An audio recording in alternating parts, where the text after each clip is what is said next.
Hello ඉතින් නන්දලා මාමලා තියලා ඉතින් නන්දම්මල මාමන් විසින් සාදරයෙන් පිළිගන්නවා. ඉතින් අදත් දස්සා රියැක්ට් එකක් අරගෙන අද යන්නේ ඉතින් පොඩක් ඉතින් පරීක්ෂණ වගේක් කරන්න තියෙනවා. ඒක බලමු ඉතින්. එහෙනම් වීඩියෝ සෙට් වෙනවා. එහෙනම් ජය වේවා. අවසාන වනතෙක් රැඳී සිටින ඔයාට චොකලට් බාත් එකක නෑවොත් මොකද වෙන්නේ? කොකා කොලා වලින් වාහනයක් දුවන්න පුළුවන්ද වගේම අගුරු විවෘත කරන්න වැනි දේවල් රාශියක්ම දැක බලා ගන්නට පුළුවන්. Apple සමාගම විසින් නිර්මාණය කරන iPhone ජංගම දුරකථනයක් නිෂ්පාදනය කිරීම සඳහා ඉතාමත් උසස් තත්ත්වයේ අමුද්‍රව්‍ය රාශියක් භාවිතා කරනවා. ඒ විදිහට ස්මාර්ට් ජංගම දුරකථන වෙළඳපොලේ තිබෙන විල අධිකම කැමරා පද්ධතියක්, ඩිස්ප්ලේ එකක් වගේම ඉතාමත් කාර්යක්ෂම චිප්සෙට් එකක් භාවිතා කරලා තමයි iPhone දුරකථනයක් නිර්මාණය කරන්න. ඉතින් මේ විදිහට නිර්මාණය කරන ලද iPhone එකක් මතට ලාවා වත්කරොත් සිදුවන්නේ කුමක්ද කියලා තමයි අපි දැන් බලන්න යන්නේ. මුලින්ම ලෝහ තහඩු කිහිපයක් මෙවන් උපකරණයක් තුලට දමා සෙල්සියස් අංශක 1100ක් තරම් අධික උෂ්ණත්වයකට රත් කිරීම මගින් ද්‍රව යකඩ එසේ නොමැතිනම් ලාවා නිපදවා ගැනීම සිදු කරනවා. ඉන්පසු 2020 වර්ෂයේ නිෂ්පාදනය කරන ලද iPhone 12 Pro Max දුරකථනයක් ගෙන ඒ මතට ලාවා දැමීමටයි මේ සූදානම් වන්නේ.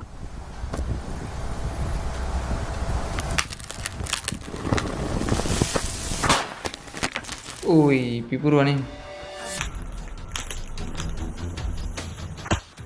වීඩියෝ එකේ ඔයාලා දැක්ක වගේ මුලින්ම ඩිස්ප්ලේ එකේ ඉරි කිහිපයක් ගිහිල්ලා ඩිස්ප්ලේ එක පුපුරලා යන හැටි බලා ගන්න පුළුවන්. ඊට තත්පර කිහිපයකට පස්සේ සම්පූර්ණ ෆෝන් එකම පුපුරලා විනාශ වෙලා යනවා. ඊළඟට මම පෙන්වන්න හදන්නේ 2000 වර්ෂයේ සැප්තැම්බර් 1 වන දින එනම් මීට වසර 22කට පමණ කලින් නිර්මාණය කරපු Nokia 3310 වර්ගයේ දුරකථනයක් මතට ලාවා වත් කරොත් මොකද්ද සිදු වෙන්නේ කියන එක. වීඩියෝ එක පොඩ්ඩකට නවත්තලා ඔයා මුලින්ම දැකපු iPhone දුරකථනයට වඩාත් ශක්තිමත් නැත්තන් Nokia දුරකථනයද කියලා අනුමාන කරලා කමෙන්ට් එකක් දාන්න. Nokia දුරකථනයේ මතට ලාවා දැමීමට පෙර මුලින්ම වෙනත් දුරකථනයකින් ඒට ඇමතුමක් ලබා ගන්නවා. ඉන්පසු දුරකථනයේ මේ විදිහට වයිබ්‍රේට් වෙනවා ඔයාට බලා ගන්න පුළුවන්.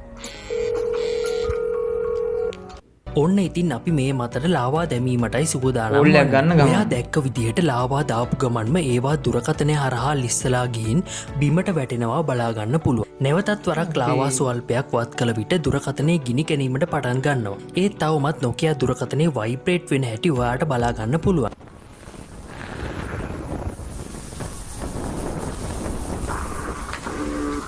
ටික වේලාවකට පස්සේ දුරකථනයේ ඉදිරිපස කොටස සම්පූර්ණයෙන්ම ගැලවිලා ගිනිගෙන අවසන් වුණත් තවමත් දුරකථනයේ මේ විදිහට වයිබ්‍රේට් වෙන හැටි ඔයාට බලා ගන්න පුළුවන්.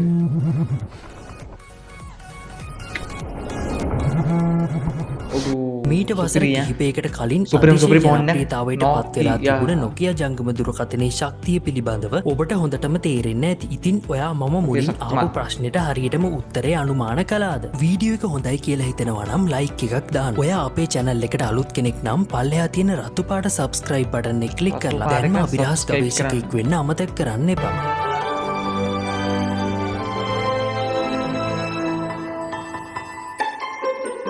ඊළඟට අපි බලන්න යන්නේ අකුළු දාලා තියෙන ඉබ්බෙක් යතුරක් නැතුව අරින්නේ කොහොමද කියලා බලන්න සිදු කරපු එක්ස්පෙරිමන්ට් එකක්. මුලින්ම කියන්න ඕන මේක අධ්‍යාපනික කාරණාවක් විදියට දැනුමක් ලබා ගන්න විතරයි ඔයාලට අරගෙන එන්නේ. මේක බලලා එක එක දිහාවල ඉබ්බෝ කඩන්න අමාරු වැටෙනවා එහෙම නෙමෙයි. මුලින්ම අපි මේ විදියට යතුරු වැටිලා තියෙන ඉබ්බෙක් අරගෙන ගිනි කුරු මේක වෙඩි බෙහෙත් අඩුවක් ආධාරයෙන් ගලවා ගන්න ඕන. ඊට පස්සේ ඉබ්බා අරගෙන යතුර දාන සිදුරට මේ ආකාරයට වෙඩි බෙහෙත් පුරවා ගැනීම සිදු කරනවා. කුඩා කම්බියක් ආධාරයෙන් වෙඩි බෙහෙත් ඇතුළට හොඳින් පුරවාගෙන වෙඩි බෙහෙත් ඇතුළට හොඳින් පිරවෙන පරිදි මේ විදිහට තෙරපන්න පුළුවන්. ඉන්පසු ගිනි කූරක් අරගෙන යතුර දමන සිදුර තුල සිටවා ගිනි කූරට ගිනි අවුලන්න ඕන. ඊට පස්සේ මද වේලාවකට පසු ඉබ්බාගේ අගුල මේ විදිහට ගැලවිලා තියෙන හැටි බලා ගන්න පුළුවන්. කොකා කෝලා සහ මෙන්ටෝස් යොදාගෙන සිදු කරන එක්ස්පෙරිමන්ට් රාශියක් අන්තර්ජාලය තුල ඕනෑ තරම් දැකලා ඇති. ඒත් කොකා කෝලා සහ මෙන්ටෝස් යොදාගෙන කරපු වෙනස්ම විදිහේ වැඩක් තමයි මම ඔයාලට පෙන්වන්න යන්නේ. වාහනයක රෝදය ඇතුළට මෙන්ටෝස් දාලා කොකා කෝලා පිරෙව්වොත් මොනා වෙයිද? සාමාන්‍ය විදිහටම ගමන් කරන්න පුළුවන් වෙයිද කියලා තමයි අපි දැන් බලන්න යන්නේ. වාහනේ රෝදේ ගලවලා ටයර් එක ඇතුළට මෙන්ටෝස් පුරවලා රිම් එක හොඳින් සම්බන්ධ වෙන විදිහට රෝදේ සවි කර ගන්නවා. ඊට පස්සේ රෝදේ හැකිලීම වළක්වන්න රෝදේ තුලට හුලන් පුරවා ගන්න ඕන. ඉන්පසු රෝදේ ගෙනවිත් මේ ආකාරයට වාහනයට සවි කිරීමෙන් අනතුරුව කොකා කෝලා බෝතල් 6ක් ටයර් එක ඇතුළට පුරවා ගන්නවා. මේ විදිහට රෝදේ කරකවා මෙන්ටෝස් සහ කොකා කෝලා කලවං කර ගැනීමෙන් අනතුරුව මේ විදියට ගමන් කරන්න පුළුවන්. කිලෝමීටර් 20කට ආසන්න දුරක් කිසිදු වෙනසකින් තොරව ගමන් කිරීමට හැකි වූ බවයි සුපර්කෝට් නාලිකාවේ සඳහන් වුණේ. ඉන්පසු තනකොළ කපන තලයක් ආධාරයෙන් රෝදය කපා දැමූ විට අධික පීඩනයකට ලක් වී තිබුණු කොකා කෝලා සහ මෙන්ටෝස් ද්‍රාවණය ඉතාමත් වේගයෙන් එළියට පනින ආකාරය මේ විදිහට බලා ගන්න පුළුවන්. ඊළඟට මම ඔයාලට පෙන්වන්න යන්නේ බිත්තර කිහිපයක් මතට ලාවා වත් කළොත් සිදුවන්නේ කුමක්ද කියන එක. බිත්තර වලට ලාව දැම්මම කුඩු වෙනවා මිසක් වෙන මොනවා වෙන්නද කියලා ඔයාටත් නිකමට වගේ හිතුණා නම් ඔයා හිතුව දේ වැරදි. මුලින්ම අපි පැස්බර බිත්තරයක් අරගෙන ඒකේ උඩින් කටුව මදක් සිදුරු කරලා ඔයා වීඩියෝ එකේ දකින විදිහට බිත්තරය ඇතුළට ලාවා දමන්න ඕන. ලාවා දැමූ ගමන්ම බිත්තරය ඇතුලේ උෂ්ණත්වය සෙල්සියස් අංශක 100කට පමණ රත් වෙලා බුබුලු දාලා නටන්න පටන් ගන්නවා. ඊට පස්සේ තව දුරටත් ලාවා බිත්තරය තුලට පුරවන විට දුම් දමමින් බුබුලු දමා ඒ නටන ආකාරය ඔබට පෙනෙනවා ඇති. ඔයාලා ඒ දැක්ක විදිහට බිත්තරේ තුල තිබුණු ද්‍රාවණය කෙතරම් උෂ්ණත්වයකට රත් වුණා වුණත් බිත්තර කටුව පුපුරා නොගිය හැටි ඔයාලා හොඳටම දකින්න ඇති. සාමාන්‍ය කුකුල් බිත්තර කිහිපයක් මතට ලාවා දැමීමටයි මේ සූදානම් වන්නේ.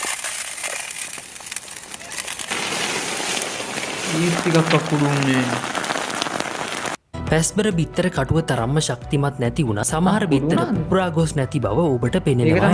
මේ ලෝකෙ චොක්ලට් නිෂ්පාදනය කරන සමාගම් ඕන තරම් තියෙනවා. ඒ විදිහට විවිධ රසයන්ගෙන් යුතු චොක්ලට් ඔබ ඕනෑ තරම් කාලා ඇති. චොකලට් කෑම මගින් අහිතකර ප්‍රතිඵල ලැබෙන්න පුළුවන් කියලා ඔයාලා අහලා තිබුණත් රුධිර පීඩනයේ මනාව පවත්වාගෙන යාම, මානසික ආතතිය අවම කිරීම, කොලෙස්ටරෝල් පාලනයටත් චොකලට් වැදගත් වෙනවා. චොකලට් වලින් එහෙම වෙන්නේ කොහොමද කියලා දැනගන්න ආසයි නම් කමෙන්ට් සෙක්ෂන් එකේ කමෙන්ට් එකක් දාන්න. ඔයාලගේ ප්‍රතිචාර අනුව ඒ ගැන අලුත් වීඩියෝ එකක් අරගෙන එන්න. කොච්චර චොකලට් කාලා තිබුණත් චොකලට් නානකොට මොන වගේ ඇතිද කියලා ඔයාලා හිතලා තිබුණත් ඔබ මේ වීඩියෝ එකේ දකින පුද්ගලයා දැන් සූදානම් වෙන්නේ චොකලට් කුට්ටි කිහිපයක් දිය කරලා සාදාගත් චොකලට් ද්‍රාවණය බාත් ටබ් එකක් තුලට පුරවා ගැනීමටයි. එලෙස පුරවා ගැනීමෙන් අනතුරුව ඉතාමත් උක්කු චොකලට් ද්‍රාවණය තුලට මොහු බහින ආකාරය හොඳින් බලන්න. සැබවින්ම එනම් වෙනස්ම ආකාරයේ අත්දැකීමක් වන්නට ඇති නේද? විෂගෝර දිවි මකුළුවෙක්, සර්පෙක්, පත්තෑයෙක් සහ ගෝනුස්සෙක් එකම ස්ථානයක තැබුවොත් කුමක් සිදුවේද? ඔවුන්ගේ හැසිරීම් රටාව මොන වගේ වේද කියලා බලන්න තමයි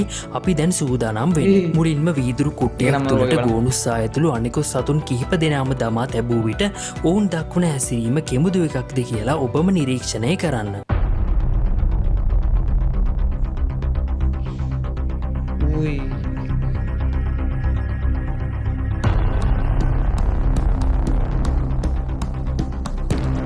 විශාල ස්පීක එකක් කරගෙන එක පොළොවයට වල දැම්මොත් මොකක් සිදුවේද කියලා තමයි මම දැන් ඔයාලට පෙන්වන්න යන්නේ. ඒ විදිහට මුලින්ම JCB එකක් භාවිතා කරලා ස්පීක එක වල දැමීමට තරම් විශාල වලක් හාර ගන්න ඕන. ඉන්පසු ස්පීක එක තුලට වැලි ගමන් නොකරන ලෙස පොලිතීන් එකකින් ආවරණය කරලා ඇම්ප්ලිෆයර් එකටත් සම්බන්ධ කරලා ශබ්දය පරීක්ෂා කිරීමෙන් අනතුරුව පොළොව යට වල දැමීම සිදු කරනවා. ස්පීක එක පොළොව යට වල දමා සම්පූර්ණයෙන්ම වසා දැමූ පසු ස්පීක එකේ ශබ්දය සම්පූර්ණයෙන්ම වැඩි වන විට පොළොව මතු පිටින් ඇසුනේ මෙවන් ශබ්දයක්.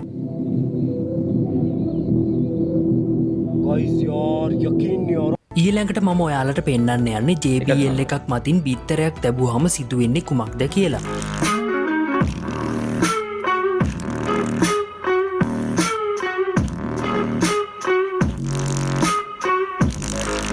ඔයාලා වීඩියෝ එකේ දැකපු විදිහටම ශබ්දය නිසා බිත්තර කටුව පුපුරා යනවා. ඉන්පසු බිත්තර ද්‍රාවණයේ ශබ්දයේ සංකේත අනුව විසිරෙන ආකාරය බලන්න. මී මැස්සන් විශාල ප්‍රමාණයක් මිනිසෙකුගේ මුහුණ ආශ්‍රිතව ලැබුම් ගතහොත් කුමක් සිදුවේද කියලා අපි දැන් බලමු. GoPro කැමරාවක් සහ තවත් කැමරා රාශියක් තබාගෙන පැණි ලබා ගැනීම සඳහා ඇති කරන ලද ගෘහාශ්‍රිත මී මැස්සන් විශාල ප්‍රමාණයක් මෙම පුද්ගලයාගේ ශරීරයේ මත ලැබුම් ගැනීමට සලස්වනවා. ඔබ දකින පරිදි මී මැස්සන් ගානේ ක්‍රමක්‍රමයෙන් ඉහළ යන අතර මොහු එක්වරම උඩ පැන මී මැස්සන් පලවා හැරීමට කටයුතු කරනවා. මෙහිදී ඔහුගේ ගෙල, කන් ප්‍රදේශය සහ හිසට මෙන්ම තොල්වලටද මී මැස්සන් දෂ්ට කර තිබුණා. ඉන්පසු අසල සිටි පුද්ගලයන් දුම් ගසා මී මැස්සන් පලවා හැරීමට කටයුතු කළා. අද වීඩියෝ එකේ අවසාන කොටසට තමයි අපි මේ ඇවිල්ලා ඉන්නේ. අවුරුදු සමයට කුඩා ළමුන් ගිනිකෙලි සංදර්ශනයක් විදිහට භාවිතා කරන නිලාකූරු යොදාගෙන තමයි මෙම පරීක්ෂණය සිදු කරලා තියෙන්නේ. ඒ විදිහට අලුතෙන්ම ලබාගත් වැසිකිලි පෝච්චියක් තුලට නිලාකූරු පුරවා ගැනීම සිදු කරනවා. ඔබ මේ දකින ආකාරයට සම්පූර්ණයෙන්ම වැසෙන තෙක් නිලාකූරු පුරවා ලබාගෙන ඒවාට ගිනි තැබීමටයි දැන් සූදානම් වන්නේ. ඉට්ටනියක් වැනි ඉඩකඩ සහිත ස්ථානයක් වෙත ගොස් මේ ගිනි අවුලන විට විශාල ගිනි ජාලාවක් ඇති වෙනවා. එහිදී නිපද වූ අධික උෂ්ණත්වයේ හේතුවෙන් වැසිකිලි පෝච්චිය කුඩු වී කෑලි කෑලි වලට විසිරී යන ආකාරය ඔබට දැක බලා ගන්න පුළුවන්. අද වීඩියෝ එකෙන් ඔයා දැනුමට යමක් වගේම රසවින්දනයකුත් ලබා ගන්න ඇති කියලා මම හිතනවා. වීඩියෝ එක හොඳයි නම් යාළුවන්ට දකින්න ෂෙයා කරන්න. මේ වගේ වීඩියෝ හැමදාම බලන්න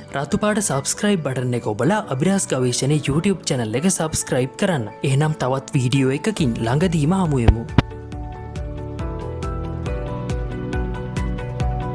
වීඩියෝ එක ඉවරයි. පහෙන් කමෙන්ට් එකක් දාන්න ඊළඟට ඕන වීඩියෝ එක අනිවාර්යෙන් කමෙන්ට් එකක් දාන්න ඕන. එහෙනම් අර තාදර ඉතින් අදට ගිහලා එන්න ජය වේවා.